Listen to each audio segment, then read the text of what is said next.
I remember once when we'll be driving to the mall to buy some new clothes for you. You'll be 13. One moment you'll be sprawled in your seat, completely unself-conscious, all child. The next, you'll toss your hair with a practiced casualness, like a fashion model in training. You'll give me some instructions as I'm parking the car.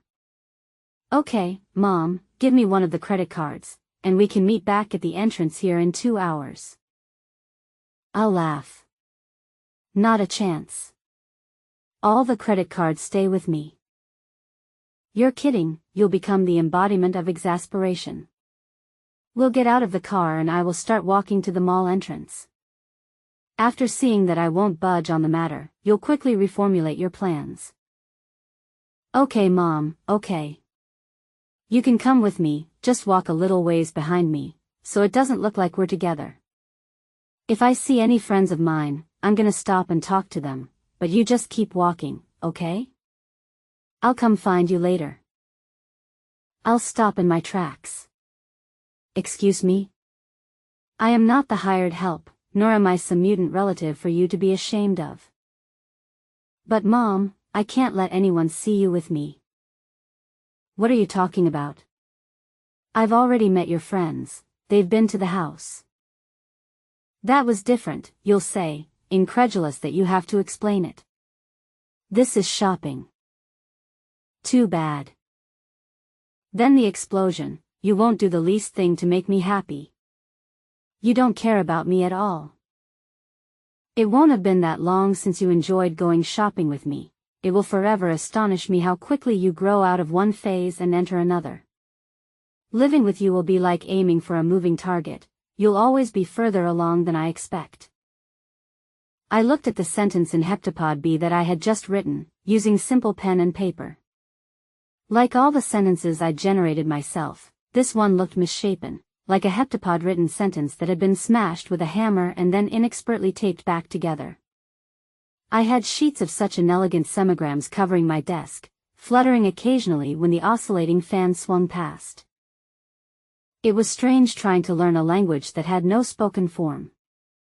Instead of practicing my pronunciation, I had taken to squeezing my eyes shut and trying to paint semigrams on the insides of my eyelids. There was a knock at the door and before I could answer Gary came in looking jubilant.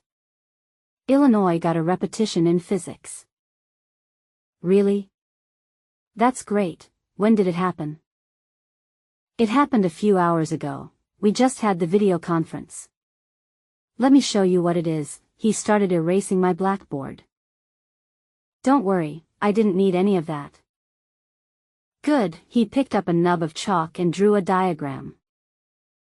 Okay, here's the path a ray of light takes when crossing from air to water.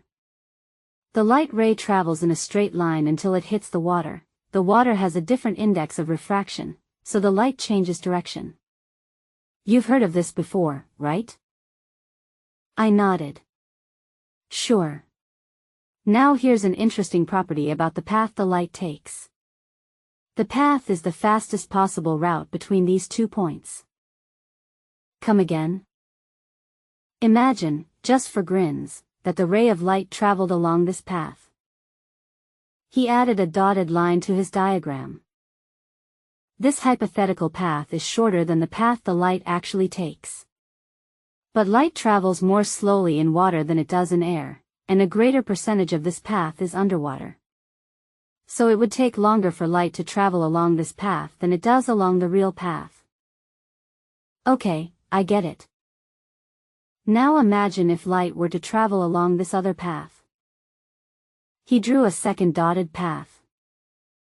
This path reduces the percentage that's underwater, but the total length is larger. It would also take longer for light to travel along this path than along the actual one. Gary put down the chalk and gestured at the diagram on the chalkboard with white-tipped fingers. Any hypothetical path would require more time to traverse than the one actually taken. In other words, the route that the light ray takes is always the fastest possible one. That's Fermat's principle of least time. Interesting. And this is what the heptapods responded to? Exactly. Moorhead gave an animated presentation of Fermat's principle at the Illinois Looking Glass, and the heptapods repeated it back. Now he's trying to get a symbolic description, he grinned. Now is that highly neat, or what? It's neat all right, but how come I haven't heard of Fermat's principle before? I picked up a binder and waved it at him. It was a primer on the physics topics suggested for use in communication with the heptapods. This thing goes on forever about Planck masses and the spin flip of atomic hydrogen, and not a word about the refraction of light. We guessed wrong about what'd be most useful for you to know, Gary said without embarrassment. In fact, it's curious that Fermat's principle was the first breakthrough. Even though it's easy to explain, you need calculus to describe it mathematically. And not ordinary calculus, you need the calculus of variations. We thought that some simple theorem of geometry or algebra would be the breakthrough. Curious indeed. You think the heptapod's idea of what's simple doesn't match ours?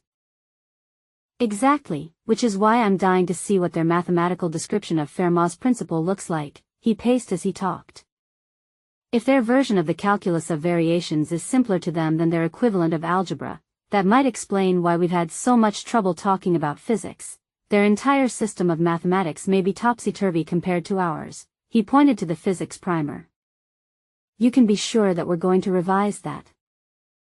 So can you build from Fermat's principle to other areas of physics? Probably. There are lots of physical principles just like Fermat's.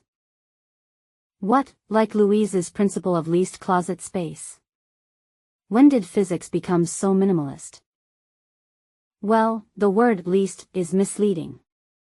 You see, Fermat's principle of least time is incomplete. In certain situations light follows a path that takes more time than any of the other possibilities.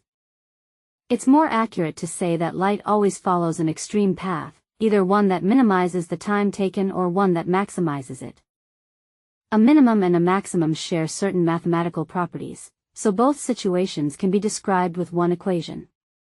So to be precise, Fermat's principle isn't a minimal principle, instead it's what's known as a variational principle. And there are more of these variational principles? He nodded. In all branches of physics. Almost every physical law can be restated as a variational principle. The only difference between these principles is in which attribute is minimized or maximized. He gestured as if the different branches of physics were arrayed before him on a table. In optics, where Fermat's principle applies, time is the attribute that has to be an extreme. In mechanics, it's a different attribute. In electromagnetism, it's something else again. But all these principles are similar mathematically. So once you get their mathematical description of Fermat's principle, you should be able to decode the other ones. God, I hope so. I think this is the wedge that we've been looking for, the one that cracks open their formulation of physics. This calls for a celebration. He stopped his pacing and turned to me. Hey Louise, want to go out for dinner? My treat. I was mildly surprised. Sure, I said,